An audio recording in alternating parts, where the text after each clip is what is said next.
Hello and welcome to my new channel. My name is Asif and I ride a Honda CB650R, and today we're going to be testing the two ignition coils from the motorbike using a digital multimeter. I've got a reasonably priced one here. I paid approximately £10 for it, but obviously the better quality multimeter you use, the more accurate the recording will be. Right, so here we've got ignition coil number 1. I've labelled them myself so that I don't lose track, and we're going to test them at 2 points. The first one, the primary test, will be testing the two prongs here. This is the ground and that's the positive terminal there. Okay, so our first test will be these two prongs. The secondary site will be at the end of the ignition caps. The spark plug caps. I've labelled them so ignition coil number 1 powers spark plugs 1 and 4, and you can tell this is number 1 because the cables are actually a different length. Okay, so numbers spark plugs 1 and 4 will be powered by ignition coil number 1. This is ignition coil number 2. We will test it in exactly the same way. So we've got our positive terminal and our ground or negative terminal, and then ignition coil 2 powers spark plugs 2 and 3. Right, so let's get on it. So we need to turn our multimeter to the ohms setting, and that's this one right here. I hope the camera can focus. And we need to just turn it on to a resistance of 200.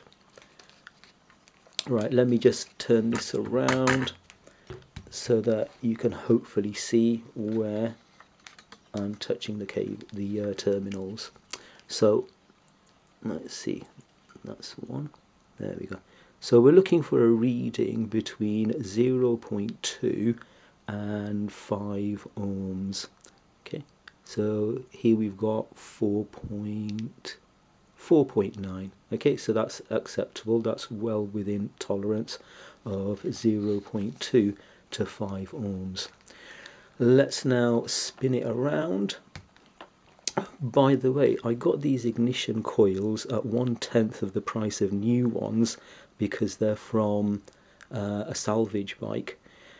Right, okay, so we need to crank up our multimeter to 200k, and then we're going to simply put one prong in there, make sure we've got connection with the metal inside, and our second one here. Right, normally you'd be looking for a reading of between 5 and 15,000, so 5 and 15k. But ours is a high performance bike, so some coils go up to 20k. Another issue we've got is that normally you would measure here by removing the cap and inserting the prong into the cable. However, I don't believe that's possible. So these ignition caps actually add between 5 and 10 ohms to the reading. So 28.8 I feel is within tolerance. I did check the maintenance manual, the service manual, and there aren't any figures in there, just voltage figures, and we're actually looking for ohms at the moment. Right, let's move over to ignition coil number 2. We might as well do the secondary site test as it's already set there.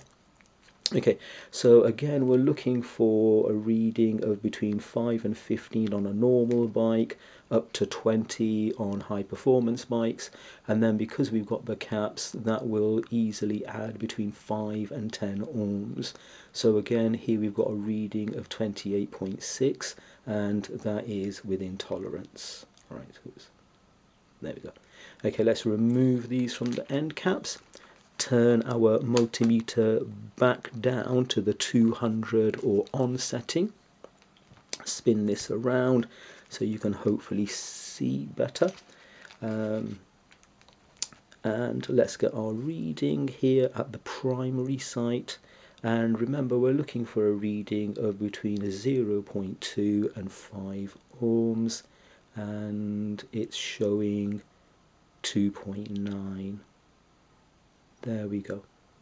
Okay, so to sum up, ignition coil number 1 goes on the right hand side of the bike and it powers spark plugs 1 and 4. Do label them if you ever remove yours. And ignition coil number 2 powers spark plugs 2 and 3. The primary site test was done at these 2 prongs here, so we've got the positive one there, the ground one there, and then the secondary test was done by inserting our prongs into the caps. And this is the multimeter that I've been using. It's a really cheap one, great for the home mechanic, and I think I got it from Halfords or eBay. Oops, sorry, there we go. Okay, thank you very much, and please like, share and subscribe.